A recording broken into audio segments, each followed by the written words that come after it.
తొందరపాటు లేనివాడై ఉండాలి. ఏది నీ కొడుకు ద్రౌపదీదేవిని ఈడ్చుకుని రమ్మంటాడు. ప్రభువే అలా చేశాడని రేపు వీధుల్లో వాళ్ళు కూడా చేస్తే ఏమిటి చేస్తాడు? రాజ్యం. కర్ణుడిని నమ్ముతాడు. కర్ణుడు ఏమంటాడు?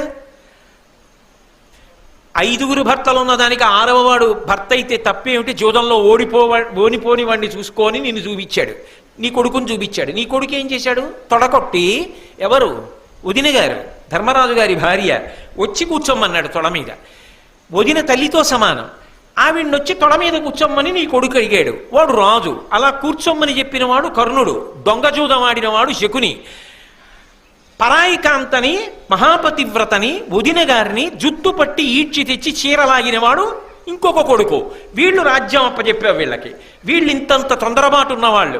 వీళ్ళు పరిపాలిస్తున్న రాజ్యం ఎలా ఉంటుందనుకుంటున్నావు? ప్రజలు శాంతియుతంగా ఎలా ఉంటారు? ఎందుకు సక్రమంగా ఉంటారు? ఎందుకు ధర్మాత్ములై ఉంటారు? ధర్మం వాళ్ళల్లో ఉండదు, వీళ్ళల్లో ఉండదు. ఉండనప్పుడు లక్ష్యం ఎందుకు ఉంటుంది? అధికారం నీ దగ్గర ఉంటుంది, జారిపోతుంది వాళ్ళకి. ఇది ఉన్నదా?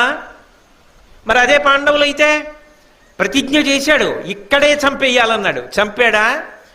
అన్నాడు. అంతే ధర్మరాజు. కూర్చున్నాడు భీముడు. గాంధీవంతో బాణపరంపర కురిపించలేడా అర్జునుడు? మిన్నకున్నాడంతే. ధర్మానికి కట్టుబడ్డాడు. అన్నగారు ఒక్క మాట అన్నాడా? ద్రౌపదీదేవిని 3వ వరం కోరుకోమన్నావు, కోరిందా? తొందరపడిందా? క్షత్రియ కాంతకి 2 వరాలే అని 2 కోరింది. ఎవరికి తొందరపాటు లేదు? వాళ్ళకి లేదు. ఎవరికి తొందరపాటు ఉంది? నీ బిడ్డలకుంది. అంతా వాళ్ళకి ఇస్తానంటావు. నీ తాత సొత్తా? ఎలా ఉంటుందనుకుంటున్నావు? జారిపోదా? జరగని దానికి ఆశపడి వెంపర్లాడి నిద్రపోగొట్టుకుని ఆరోగ్యం పాడు చేసుకుంటామే ఈ వయసులో. నిద్ర పట్టదంటామే.